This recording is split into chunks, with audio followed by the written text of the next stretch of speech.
2030 부산 배변관입니다. 저번 이제 첫 촬영에 이어서 이제 두 번째 촬영을 하게 됐습니다. 첫 번째 많은 시행착오를 겪어서 이제 조금 더 나은 모습을 보여줄 수 있도록 하겠습니다. 자, 오늘 이제 부산의 3대 개발 축에 대한 이야기를 저번 시간에 했고, 오늘 이제 물류 트라이포트에 관한 이야기를 여러분들이 할 것입니다. 소제목은 물류 트라이포트와 가덕 신공항입니다. 아마 아직 많은 분들은 왜 또 가덕으로 가야 하느냐, 김해공항 확장이 답이 아닐까 하는 이야기를 하시는 분들이 적지 않아 많다는 것을 잘 알고 있습니다. 오늘 수업에서 그렇게 생각하시는 분들이 그래, 가덕으로 가야 하는 이유가 바로 이런 거였구나 하는 생각을 해줄 수만 있다면 아마 제 강의의 목표는 달성한 것이 아닌가 생각이 듭니다. 가덕 신공항을 이야기하려면 먼저 부산항 신항을 이야기해야만 하고, 부산항 신항을 이야기하려면 북항에 대한 이야기를 먼저 해야만 합니다. 그래서 가장 먼저 북항 재개발에 대한 이야기와 북항의 옛날에 대한 이야기, 오래전 옛 이야기부터 시작을 해보도록 하겠습니다. 1876년 북항이 개항을 합니다. 우리가 당시 옛날 역사 공부를 할 때 되돌아본다면 당시에는 흥선대원군이 집권을 하고 있었을 때 과연 세국정책이라든지 이러한 부분들의 이야기를 많이 들었었는데 왜 북항을 개항을 하게 되었을까요? 바로 1876년에 무슨 일이 있었을까요? 바로 그때 우리가 알고 있는 소위 강화도 조약, 즉 조일수호 조약에 의해서 바로 삼포 개항을 하게 되고, 그 삼포는 저 북쪽에 있는 원산포, 그리고 인천의 제물포, 부산의 부산포, 즉 부산항입니다. 그 부산항, 바로 지금의 북항을 이야기하죠. 1876년 북항이 개항을 하면서 바로 부산은 일제 침탈의 역사의 그 중심에 서게 됩니다. 하지만 반대로 일본으로부터 가장 먼저 신문물을 받아들이는 그 중심에 서기도 합니다. 이제 그 부산항이 개항을 한 지 140년의 시간이 훨씬 더 지났습니다. 지난 140년 동안 우리 부산은, 이 북항은 대한민국 경제발전의 가장 중요한 초석이 되었습니다. 그런데 이제 북항을 재개발해서 여러분들의 품으로 돌려드리겠다고 합니다. 왜요? 과연 무엇 때문에? 이제 경제발전의 초석이 되었다면 지금도 계속 더 활용을 한다면 경제발전에 도움이 될 텐데 왜 재개발을 해서 여러분들의 품으로 돌려드리려고 할까요? 그것도 엄청난 비용을 들였어. 북항을 재개발하는 데 들어가는 비용은 8조 5,190억. 북항을 재개발해버림으로써 항구 하나가 없어지게 됐고, 또 새로운 항구인 신항을 개발하였습니다. 신항을 개발하는 데 들어간 비용은 16조 6,823억. 두 개를 합치면 한 25조 원 이상의 금액이 투여가 되죠. 만약 북항을 재개발하지 않고 그대로 항구로 사용을 했다면, 그리고 신항도 개발하지 않았다면 25조 원이라는 돈을 절약하거나 아니면 다른 사업에 투입할 수 있었을 텐데 왜 엄청난 금액을 들여서 북항을 재개발하고 있을까요? 1980년도에 접어들면서 선박은 점점 대형화되는 추세에 가고 있습니다. 선박이 대형화되면서 북항은 항구의 기능을 점점 상실하게 됩니다. 아마 부산 사람들이라면 많이 가보셨을 북항 자갈치 시장, 아니면 지금 핫플레이스로 떠오르고 있는 바로 흰여울마을, 이쪽에 가서 보시다 보면은 북항 자갈치 시장 저 위쪽에 먼 바다에 대형 선박들이 떠 있는 것을 볼 수 있을 겁니다. 그 대형 선박들 중에서 바로 북항으로 들어올 수 없을 만큼 해수면의 깊이가 낮기 때문에 이제 선박이 대형화되면서 항구의 기능을 상실한 북항은 재개발하여 여러분의 품으로 돌려드리고 바로 새 시대의 새로운 항구인 신항을 개발하게 되었습니다. 또 2016년 3월 파나마 운하 확장 개장에 대한 이야기를 많이 들으셨을 겁니다. 그 파나막스에 대응할 수 있는 바로 새 시대의 항구가 필요했고, 그것이 바로 우리가 개발하고 있는 바로 신항이라고 이야기할 수 있습니다. 지금부터 이 신항에 대한 이야기를 시작해야 되고 바로 가덕 신공항에 대한 이야기를 해야만 합니다. 그런데 이야기에 굉장히 많은 관심을 가질 수 있는 분들도 계시겠지만 사실은 굉장히 따분하고 지루하고 재미없는 이야기입니다. 가능한 지루하지 않게 제가 이야기는 하고 싶지만 만약 좀 지루하시더라도 바로 2030년 부산의 가장 중요한 부분들을 지금부터 이야기해야 되기 때문에 좀 더 관심을 많이 가져주셨으면 감사하겠습니다. 자, 이 신항은 95년 착공을 해서 2020년도 완공을 할 예정입니다. 근데 이미 2006년 이미 만들어진 선석을 이용해서 1차 개항을 하게 됩니다. 이제 신항이 개항을 한 지 10년의 시간이 또 훌쩍 더 지났습니다. 지난 10년 동안 부산항 신항은 울산항, 광양항과 함께 우리나라 3대 허브항의 하나로 성장을 했고, 북항을 대신해서 우리나라 제1의 무역항으로 성장을 했습니다. 이제 사전에 한 가지 말씀을 드릴게요. 우리가 보통 부산항이라고 이야기를 한다면 부산항 북항과 그리고 부산항 신항을 합쳐서 부산항이라고 이야기를 합니다. 여기서 나오는 모든 부산항의 통계는 바로 신항, 북항을 합쳐서 나오는 통계라고 생각을 하시면 됩니다. 지금 부산항은 2013년도까지 컨테이너 물류 세계 5위의 세계적인 항구입니다. 하지만 2014년도 우리가 잘 알고 있는 한진해운 사태나 이 선박 산업이 침체가 되면서 세계 5위에서 세계 6위로 한 단계 떨어지게 됩니다. 2018년에 광저우를 2018년 11월까지 앞서고 5위 탈환을 눈앞에 두고 있었으나 12월에 선정량이 급감하면서 다시 5위 탈환에는 실패를 하게 되지만, 바로 2018년 가장 중요한 사건이 하나 생기게 됩니다. 지금까지 싱가포르, 홍콩에 이어 세계 3위의 환적항이었던 부산항이 세계 2위의 환적항으로 한 단계 더 도약을 하게 됩니다. 우리가 환적이라고 하면은 보통 우리가 지하철을 타고 가다 버스를 바꿔 타거나 버스에서 버스를 바꿔 탈 때 우리는 환승이라는 이야기를 하듯이 화물을 싣고 가다가 A라는 배에서 B라는 배로 바꿔 타거나 아니면은 철도나 항공으로 운송수단을 바꿀 경우 우리는 환적이라고 합니다. 동남아시아 끝자락에 있는 이 부산항이 세계 제2의 환적항이 될 수 있다는 것은 그만큼 부산항은 세계 최고의 환적의 입지를 가지고 있는 곳이라고 생각할 수 있습니다. 이 환적항과 그리고 신항에 대한 이야기를 좀 더 자세하게 한번 살펴보기로 하겠습니다. 자, 지금까지 2010년도 환적의 비율이 44.2%였던 것이 2018년 이제 52.8%로 환적의 비율이 전체 물동량의 50%를 넘어서고 있습니다. 그리고 부산항 중에 북항 중심이었던 부산항은 2018년 약 신항이 70% 가까운 점유율을 보이고 있으면서 신항 중심의 부산항으로 이제 변모하고 있습니다. 이제 얼마 지나지 않는다면 신항은 80%, 90%의 점유율을 보일 걸로 보여집니다. 우리가 2018년 5위 탈환에는 실패를 했지만 2019년도 2250만 TU를 목표로 5위 탈환을 목표로 세우고 있었으나 최근 미국과 중국의 무역 분쟁과 한일의 무역 분쟁으로 인해서 아마 전문가들이 이 5위 탈환은 어렵지 않나 생각을 하고 있습니다. 하지만 2018년도 2166만 TU라는 이 물량이 숫자로 어느 정도 되는 물량이라고 우리가 감이 오진 않지만 우리보다 경제력이 훨씬 더 큰 일본 전역에서 취급하고 있는 물동량의 모든 합계가 2000만 TU에 불과합니다. 그것보다 훨씬 더 많은 물동량을 부산항에서 취급하고 있을 만큼 부산항은 세계적인 항구로 성장을 해 있습니다. 그리고 얼마 전에 나왔던 제2차 신항만 건설 계획에서 우리 부산항을 동북아 메가포트로서 육성하겠다는 계획을 발표를 했고, 바로 이 동북아 메가포트로 육성을 함에 있어서 현재 앞에서 말씀드린 것처럼 세계 6위의 컨테이너 물동량을 자랑하고 있는 이 부산항을 세계 3위의 스마트 물류 허브항으로 상승을 시키겠다고 계획을 잡고 있습니다. 하지만 이 세계 3위를 달성하기 위한 가장 기본적인 마지막으로 풀어야 될 퍼즐이 바로 가덕신공항이 되겠습니다. 왜 가덕신공항이 세계 3위의 물류항이 될 수 있는 기본이 되는 것인지에 대해서는 지금부터 그 이야기를 해 나가도록 하겠습니다. 우리는 컨테이너 물류 세계 6위, 환적 물류 세계 2위의 부산항을 가지고 있고, 그 부산항의 중심인 신항으로부터 남쪽 7km 지점에 우리는 공항을 하나 만들려고 했습니다.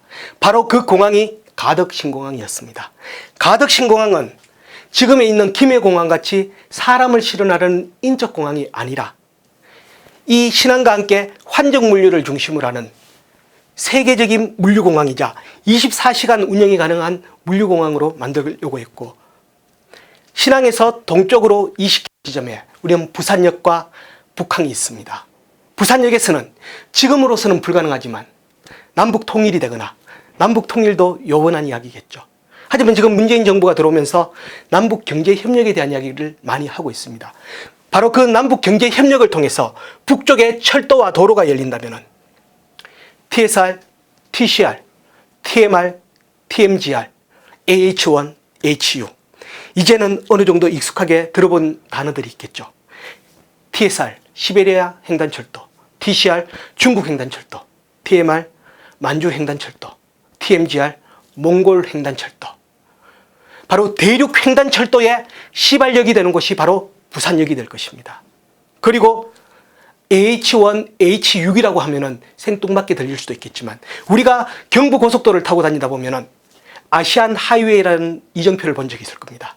그 아시안 하이웨이 1번 고속도로 바로 부산을 출발해 서울, 중국, 베트남, 인도, 터키에 이르는 아시안 하이웨이 1번 고속도로 그리고 부산을 출발해 강릉, 신의주를 거쳐 블라디보스톡, 모스크바, 불가리아에 이르는 아시안 하이웨이 6번 고속도로 즉 대륙 횡단철도와 대륙 횡단 고속도로의 그 출발점의 역할을 할 곳이 바로 우리 부산이 되겠습니다.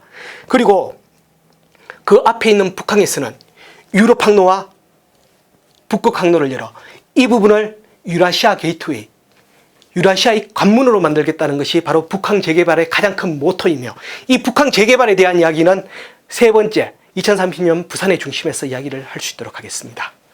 자, 우리는 바로 부산은 항만, 항공, 철도 이 물류 삼각 트라이포트 이 가운데에 바로 유라시아 물류 중심 도시를 만들려고 했습니다. 그것이 바로 국제 산업 물류 도시의 꿈이었습니다.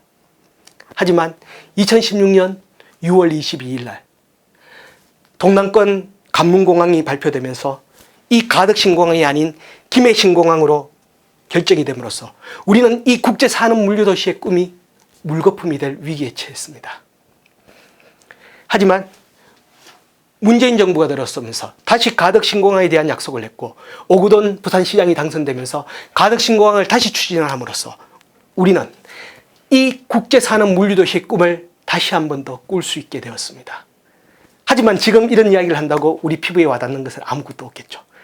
이게 가능할까? 이게 진짜 될까? 이런 의문들을 많이 갖고 있습니다. 하지만 일본은 우리가 과연 될까? 이런 생각을 하고 있는 이 사업에 대해서 그 일본은 대륙횡단철도와 대륙횡단고속도로의 출발점인 부산을 자기들 도쿄로 갖고 가기 위해서 지금 추진하고자 했던 것이 바로 우리가 잘 알고 있는 한일 해저터널입니다. 수십 년 전부터 일본은 이 한일 해저터널을 통해서 대륙횡단고속도로와 대륙횡단철도의 그 중심이 되고자 했었습니다. 하지만 우리는 아무런 생각을 하고 있지 않습니다.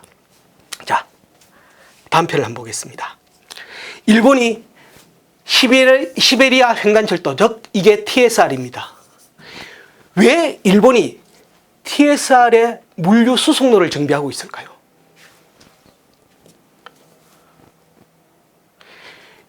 왜 일본이 이 TSR 화물 수송 촉진 사업을 실시를 하려고 하고 있을까요? 만약 일본은 한일 해저터널을 통해서 대륙을 연결하지 못한다면 바로 다음 장면을 보면서 더 자세하게 이야기를 하겠습니다. 지금 두 가지 안을 갖고 바로 홋카이도에서 TSR을 바로 연결시킬 수 있고 홋카이도에서 바로 TSR을 연결할 수 있는 두 가지 안을 갖고 많은 고민을 하고 있습니다. 하지만 저건 아직까지 가시화되지 않았습니다. 만약 이것이 실현이 된다면 우리가 꿈꾸고 있는 대륙횡단철도를 연결하겠다는 꿈은 반토막이 날 수밖에 없습니다. 일본이 이것을 실행하기 전에 우리는 반드시 대륙횡단철도 고속도로를 연결해야만 합니다. 가덕신공항에 대한 이야기를 다시 한번 해보도록 하겠습니다. 지금 이제 신공항에 대한 이야기가 많이 불거져 나왔습니다. 왜 오래전부터 신공항 이야기가 나오게 됐는지 그 신공항 이야기의 시발점이 된 것은 바로 우리가 월드컵이 한창이었던 2002년도에 4월 김해공항으로 착륙하던 중국 민항기가 돛대산에 추락을 하면서 166명의 사상자가 발생했고 그중 129명의 무고한 생명을 앗아갔었습니다. 이 사건이 일어난 이후 바로 우리는 신공항의 필요성을 많이 이야기하고 있고 반드시 만들어야 되겠지만 지금까지 정치적인 이유로 그 이야기만 그쳤고 아직까지 어떠한 결정도 내리지 못하고 있습니다. 전 세계에는 항공기가 이착륙 등 운항에 특별한 주의가 필요한 공항이라고 하는 특수공항이 전 세계 2만여 개 공항 중에서 24개가 있습니다. 바로 그 24개 중에 하나가 김해공항입니다. 그리고 국내외 항공조종사들이 뽑은 가장 위험한 공항으로 부끄럽게도 우리 김해공항이 선정이 됐습니다. 지금 김해공항을 확장하겠다는 이야기는 바로 생명을 담보로 공항을 짓겠다는 이야기입니다. 지금 정부가 이런 이야기를 합니다. 이 사고는 100년에 한 번씩 일어날 수 있는 사고다. 그 말은 200년에 2번, 300년에 3번. 그 두 번째, 세 번째 희생자는 바로 내가 될 수도 있습니다. 이러한 위험을 갖고 있는 김해공항을 새로운 신공항을 만들기 위해서 동남권 신공항에 대해서 바로 고 노무현 대통령의 지시로 추진이 되었습니다. 하지만 이명박, 박근혜 정부에 오면서 사실 많은 정치적으로 이용만 당하고 이거에 대한 정확한 결론을 아직도 내리지 못하고 있습니다. 그러던 중 우리는 운명의 2016년도 6월 22일을 맞게 됩니다. 우리는 지금까지 각 지자체의 논란 속에서 가덕이냐 밀양이냐를 갖고 싸워왔었습니다. 그래서 가덕이냐 밀양이냐를 제3회 그래도 세계적인 공인단체인 ADPI인 파리공항공단 엔지니어링에 용역을 의뢰를 했고 6월 22일 날 그 용역 발표가 이루어졌습니다. 하지만 가덕이냐 밀양이냐를 용역을 줬는데 뜻밖의 김해공항 확장이 답이다 라는 생각지도 못한 결론을 내렸습니다. 아마 부산 사람들은 많이들 그랬습니다. 얼마나 다행인지 모른다. 김해공항 확장으로 결론이 됨으로써. 저도 6월 22일 날 포스팅을 하면서 똑같은 이야기를 했습니다. 얼마나 다행인지 모른다.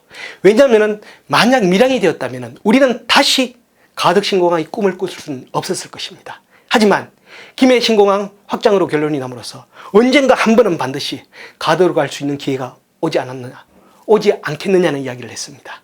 이제 다시 그 기회가 왔습니다.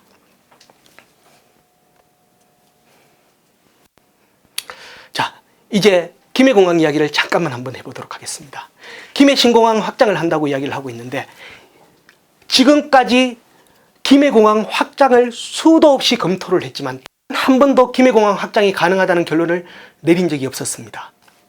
그런데 ADPI에서 처음으로 여기에 대한 검토를 하자마자 김해공항이 최적이라는 답을 내놓으니까 지금까지 그러면은 여기에 확장 검토를 했던 우리나라 전문가들은 바보 천치였다는 이야기입니다.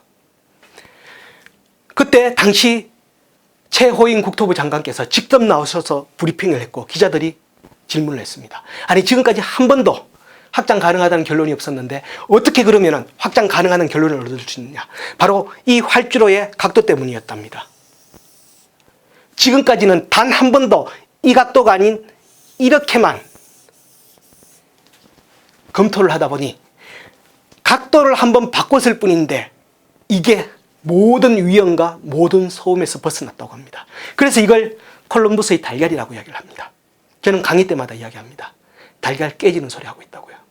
왜냐하면 최호인 국토부 장관께서 재직하고 있었던 그 국토교통부 산하 한국교통연구원에서 이미 검토를 하고 불가 판정을 내렸던 아닙니다. 마치 처음 있었던 양, 한 번도 없었던 걸 마치 ADPI에서 처음 한 양 대국민 사기극을 벌였던 게 김해 신공항이 아니었나 생각이 듭니다. 또 예비 타당성 조사를 해서 통과가 됐습니다. 예비 타당성 조사에 대해서 잠깐만 이야기를 한다면은 예비 타당성 조사는 총 사업비 600억 중에서 국비 300억 이상이 소요된다면은 일반적으로 예타를 받도록 되어 있습니다. 그런데 예타에서 가장 중요한 건 수익성이 맞습니다만 이 공항의 경우에는 사고가 생명과 직결되기 때문에 위험성이라든지 소음 역시 굉장히 중요합니다. 하지만 이 예타에서 바로 위험성과 소음은 하지 않았습니다. 왜? 지금까지 위험성과 소음에서 한 번도 통과를 한 적이 없었기 때문에요. 그리고 수익성조차도 우리가 여기서 수익성을 깊이 이야기할 수는 없지만 BNC가 1을 넘어야지만 수익성이 있다고 하는데 BNC가 1을 넘지 못했습니다. 그리고 AHP 값도 조금의 회색 영역이고 예타를 했던 KDI에서는 공항을 안 하는 것보다 하는 게 낫다. 정도의 수익성을 이야기했는데 바로 정부에서는 수익성이 충분하다고 전혀 근거 없는 이야기를 하고 있는 게 바로 김해 신공항의 확장안이었습니다.